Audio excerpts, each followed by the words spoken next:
Es muy importante recordar la historia, lo menciono con frecuencia, cito lo que se le atribuye a Cicerón, de que la historia es la maestra de la vida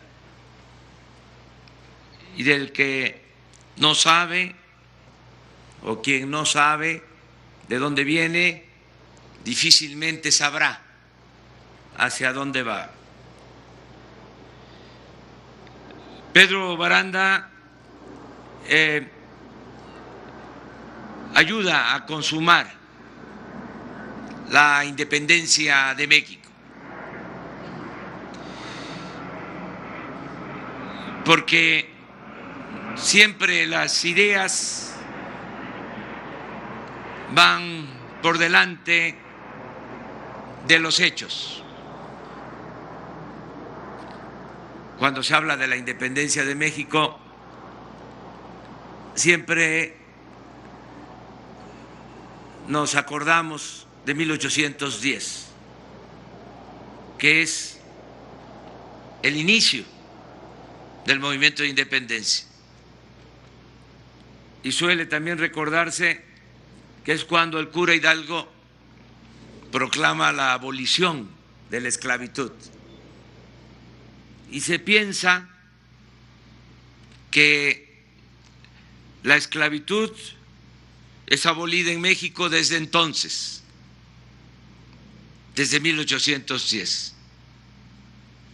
Pero eso no es real. La esclavitud continuó en México. Lo de Hidalgo fue una proclama. En los hechos, la esclavitud se abolió en nuestro país 100 años después, hasta 1914, después de la Revolución Mexicana. Lo mismo sucede con la independencia. Se habla de el grito de independencia, lo conmemoramos, pero es el inicio. Luego hay otra fecha histórica importante, la consumación de la independencia, 1821. Pero también esto no es así del todo. La independencia no concluye, no se alcanza a plenitud en 1821. Aquí estamos recordando que se logra la independencia cuando se derrota a una fuerza española que se apoderó del fuerte de San Juan de Ulúa en Veracruz en 1825 por el comandante Pedro Baranda, un hecho histórico importantísimo. Sin embargo, todavía pasa otro tiempo, siguen los intentos de reconquista y se llega hasta tomar la medida drástica en 1829 de expulsar de nuestro territorio a todos los españoles. Así ha sido la historia de nuestro país y la defensa de nuestra soberanía. Apenas nos estábamos independizando de España Y de nuevo la amenaza de invasión de Francia, la primera intervención francesa, 1838.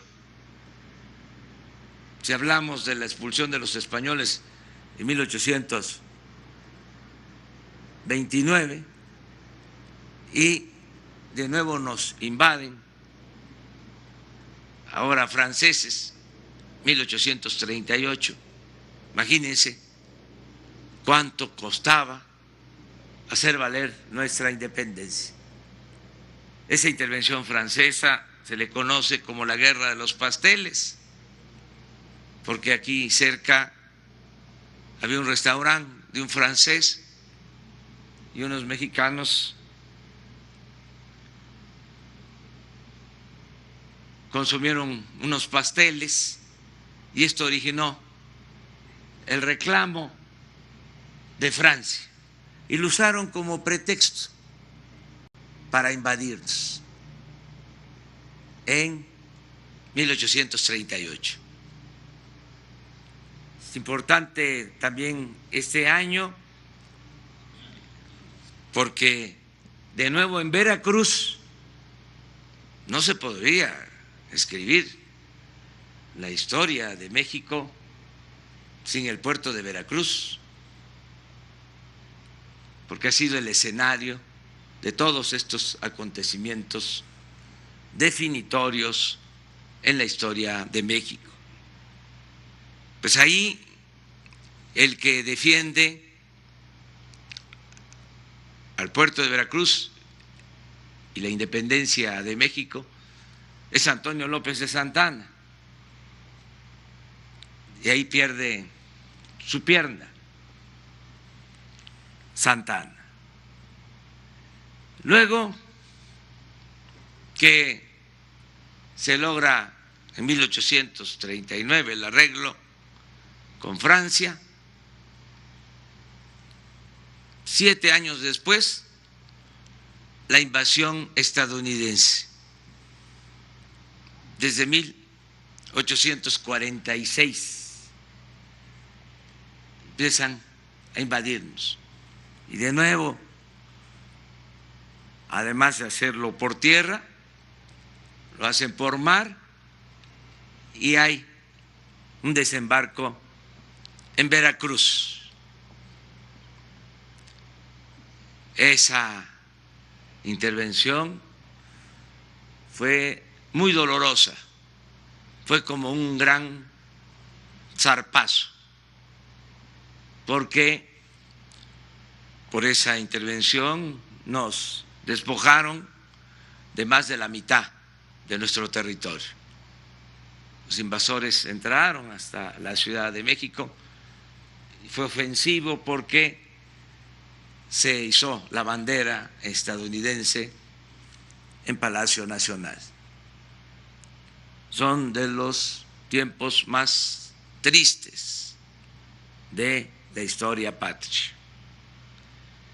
Luego, pues ya sabemos, de nuevo la invasión francesa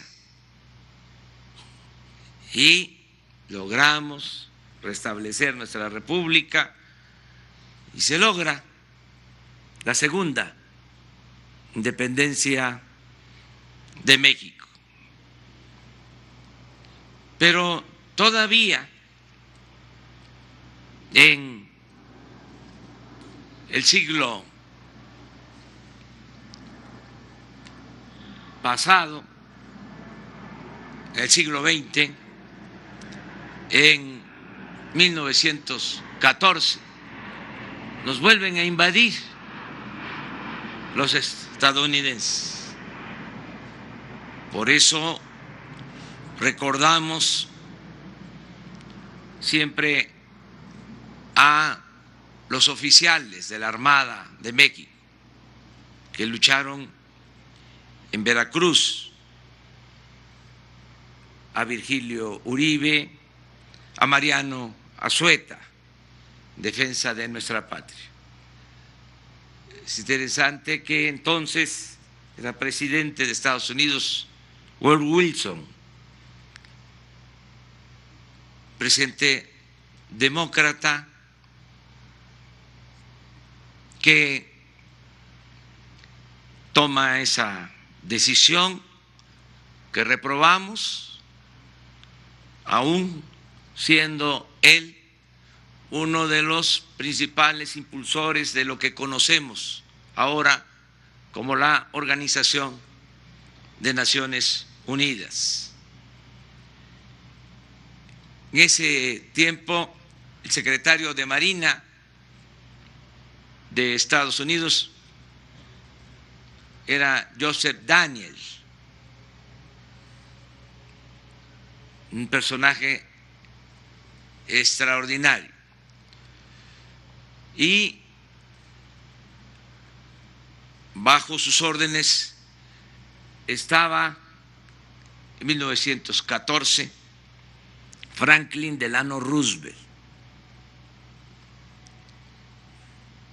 Cuando México hace valer de nuevo su independencia, su soberanía, 1938, con la expropiación del petróleo, luego de amenazas en el sentido de que si se nacionalizaba el petróleo, si se expropiaba a empresas petroleras extranjeras, nos iban a volver a invadir, porque las empresas petroleras extranjeras dominaban todo el Golfo de México. Era un poder dentro de otro poder. Hay hechos históricos también de la Armada, del Ejército, que debemos recordar. En ese periodo, Venustiano Carranza y los constituyentes del 17 deciden que el petróleo es de la nación y empiezan las presiones de las empresas y de los gobiernos extranjeros. Tantas presiones que no se podía ni siquiera hacer la ley reglamentaria del artículo 27 constitucional. No pudo hacerlo ya el presidente Carranza ni el presidente Obregón por las presiones que había.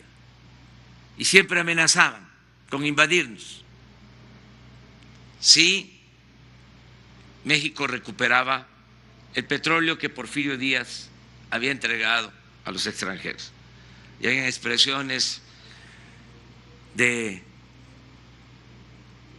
marinos destacadísimos que cuidaban los puertos de Veracruz, de Tampico, y de militares, diciendo: nos invaden y vamos a prenderle fuego a los pozos petroleros. Y el fuego se va a ver hasta Nueva Orleans.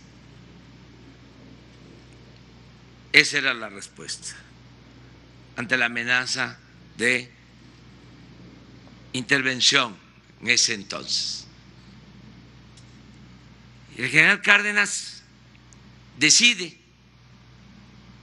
nacionalizar el petróleo en una circunstancia muy especial, acto de patriotismo, de soberanía. Y en ese entonces ya era presidente de Estados Unidos Franklin Delano Roosevelt, uno de los mejores presidentes, de acuerdo a mi parecer, que ha habido en Estados Unidos. Un titán de las libertades, que supo actuar con respeto a la decisión soberana que tomó el general Cárdenas. Tan es así que envía el presidente Roosevelt de embajador a México al que había sido su jefe, al que había estado de secretario de Marina en 1914, a Joseph Daniels. Se convierte en el embajador de Estados Unidos en México y en un aliado del gobierno de México y en un hombre respetuoso de la soberanía de nuestra patria. Por eso se puede consumar la expropiación petrolera. Hay otras circunstancias, pero esto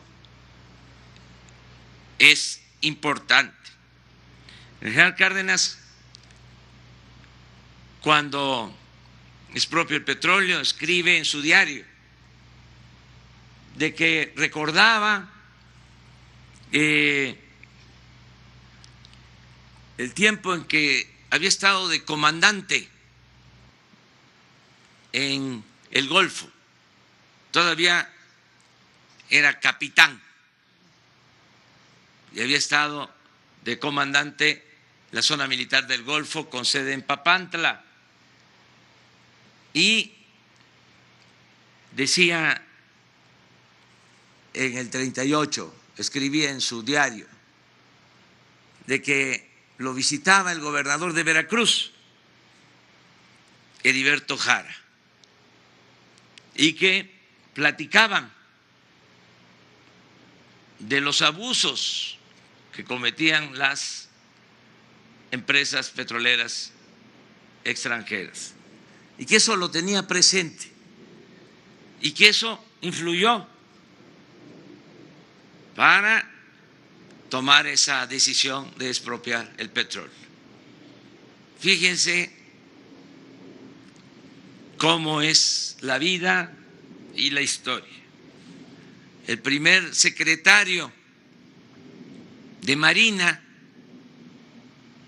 en 1940, nombrado por el presidente Lázaro Cárdenas, fue Heriberto Jara, primer secretario de Marina.